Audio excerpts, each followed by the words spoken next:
Gabriel García Márquez y Octavio Paz, este último por videoconferencia.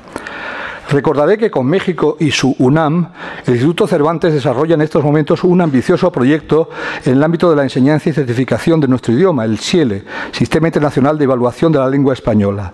Proyecto que cuenta con otros dos socios, la Universidad de Salamanca, que ya está preparando los fastos de su 8º centenario, que será el año que viene, y la de Buenos Aires, otra de las grandes universidades del Nuevo Mundo.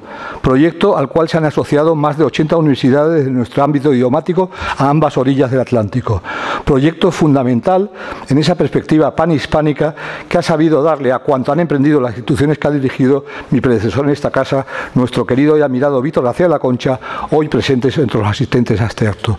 Él es una de las personas que más ha obrado para que el SIELE se convierta en la realidad que es hoy. Respecto de los desafíos concretos a los que se enfrenta en estos momentos México, país que visitaré la semana que viene, por cierto, como miembro de una delegación encabezada por nuestro ministro de Asuntos Exteriores, reiteraré algo que dije al poco de ser nombrado director de esta casa. Dije entonces, a propósito de la inquietud que suscitan en España ciertos acontecimientos recientes que están en la mente de todos, nada mexicano nos es ajeno.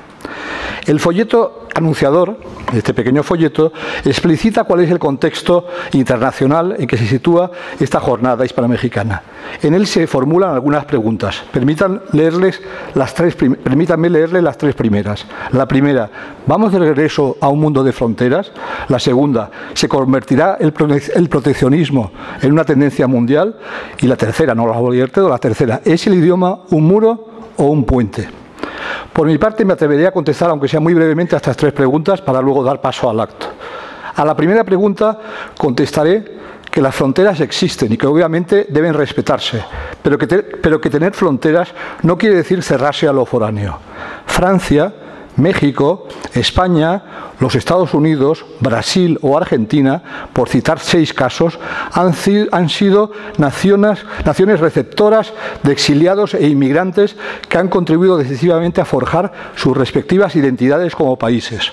Francia ha acogido a exiliados políticos e inmigrantes económicos españoles en muchísimos momentos de su historia, especialmente durante los siglos XIX y XX, y su cultura se ha enriquecido con ello.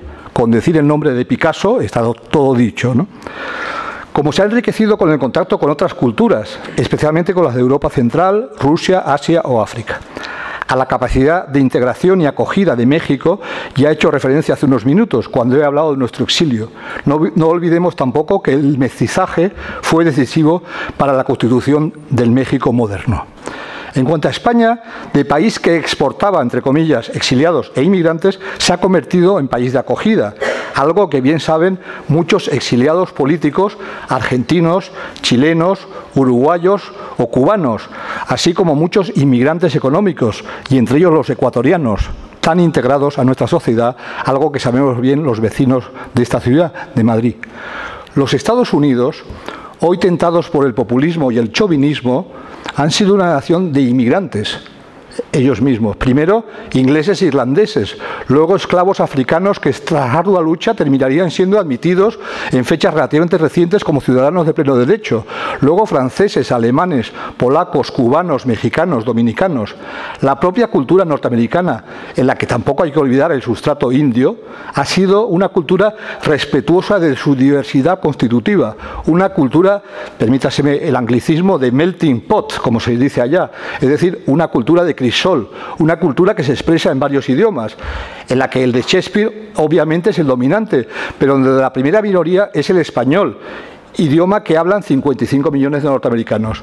Ese proceso tuvo un momento especialmente revelador en los años de la Segunda Guerra Mundial, en que, huyendo de una Europa sometida al nazismo, llegaron a Nueva York Hannah Arendt, André Breton, Buñuel, Dalí, Max Ernst, Claude Lévi-Strauss, Mondrian, el gran europeísta Denis de Rougemont y tantos otros, mientras Hollywood llevaba años incorporando a su industria cinematográfica a los más grandes realizadores centroeuropeos. Muy similar al proceso de constitución de los Estados Unidos fue el de otros Estados Unidos, los de Brasil, gran nación en que confluyen portugueses, españoles, franceses, poblaciones indias del Amazonas, esclavos africanos también a la postre integrados, japoneses, emigrantes de la Europa del Este, y Argentina, por último, otro país acogedor para los españoles y especialmente para los gallegos, lo ha sido también para los italianos, para los franceses, para los polacos. En definitiva, París, Ciudad de México, Madrid, tantas veces visitado por Octavio Paz, y Barcelona, en su momento capital de la literatura y la edición iberoamericana, con Vargas Llosa, con García Márquez, con Jorge Edwards, luego con Roberto Bolaño, Nueva York, Sao Paulo, Buenos Aires, son lo que son porque ha existido esa capacidad para asimilar, para integrar, para respetar la diversidad cultural, para escuchar al otro. José Juan Tablada, un gran poeta mexicano que vivió largos años en Nueva York y la amó profundamente, la definía como Babel de hierro, una expresión que también podría haber utilizado John Dos Passos, gran amigo de México y autor de unas grandes novelas sobre la ciudad. Me refiero naturalmente a Manhattan Transfer. A la segunda pregunta, aquella sobre el proteccionismo, contestaré diciendo que el proteccionismo, la guerra comercial, son malos en todos los órdenes y especialmente malos en materia de cultura. Cuando se grava con demasiados aranceles la importación de libros o de cuadros o de cualquier otro producto cultural, ello repercute negativamente, imposibilitando o al menos dificultando los intercambios culturales. A la tercera pregunta, la de los muros o las murallas o los puentes, permítame que les conteste más literariamente. Los muros, las murallas, son hermosas en cuadros.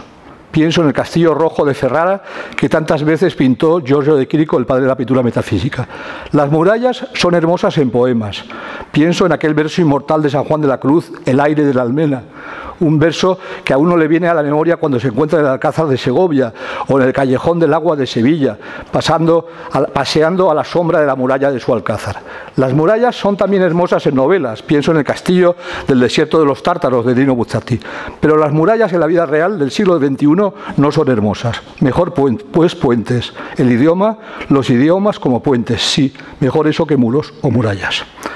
Vamos a escuchar ahora la conferencia magistral con la que se inaugura esta jornada.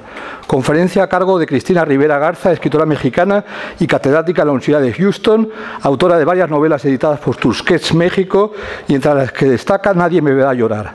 Entre otros premios, ha obtenido nada menos que el que lleva el nombre de la inmortal Sor Juana Inés de la Cruz, el que lleva el nombre del surrealista e hispanista francés Roger Caillois, del que algunos maliciosamente decían que fue el inventor de Borges, al que había publicado en su colección pionera La Croix du Sud, y el que lleva el nombre de Anna Segers, escritora alemana que estuvo en España en el 37, entre los asistentes a aquel congreso al cual me he referido a propósito de Octavio Paz, escritora que además luego pasó los años de la Segunda Guerra Mundial exiliada en México. El título de la conferencia de Cristina Rivera Garza no puede ser más atractivo ni más de actualidad. El idioma español como resistencia. A efectos cervantinos, recordaré además que la escritora es autora del libreto de la ópera Viaje, de cuya música es autor Javier Torres Maldonado y que es fruto de un encargo del Festival Internacional Cervantino. Tras la conferencia, un debate moderado por Joaquín Estefanía, antiguo director del País y codirector de la Cátedra de Estudios Iberoamericanos Jesús de Polanco, versará sobre la multiculturalidad y la nueva trama internacional. En él participarán 3 mexicanos que son Leonardo Curcio, sociólogo y analista político de la UNAM, investigador en su centro de investigaciones sobre América del Norte; Sandra Lorenzano, doctora en letras por la UNAM, poeta, narradora y ensayista, especialista en arte y literatura, que ha publicado ella también en Tusquets, México, así como en Seis Barral y en Pretextos; y Ricardo Rafael, ensayista y director del Centro Cultural Universitario Tlatelolco de la UNAM. Y además de Joaquín Estefanía, otro español ilustre, Fernando Vallespín, catedrático de Ciencias Políticas de la Universidad Autónoma de Madrid. Lamentablemente, Silvia Valdeolivas, decana de la Facultad de Derecho de la misma universidad, no estará presente por un problema de salud. UNAM, UAM, solo una letra la separa y muchas cosas las unen. Muchas gracias.